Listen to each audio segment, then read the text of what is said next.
My name is Paolo Bertolotti. I'm the CEO of IVAR, an Italian company, produce heating components for heating plants. Yeah, I was contacted by Ivan Lavatelli from PwC Italy, who introduced me to the DDMRP world last summer, and then we were very excited about this new project, and so we started the collaboration starting from last autumn. We were very attracted by this methodology because it looks very simple but very effective.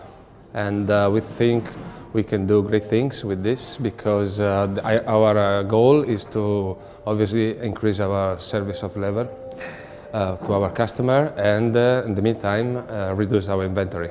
The market in the last years is getting very, very nervous, so customers need very short lead times.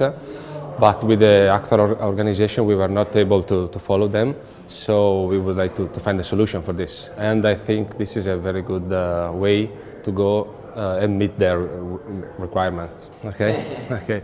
Yes, the first big step was to make our system talking with Air Plus, but then I think changing the people mindset is the big challenge, and we're working on it.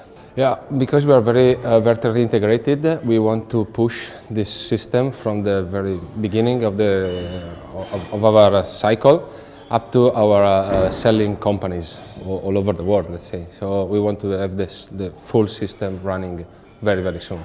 And also we are going to introduce the DDMS S&OP system within a couple of months. So we really believe in this system. We are very happy of this collaboration because we see very quick reaction to our request to solve our problems. So obviously every project has some issues, but we found a very big collaboration from the tech side.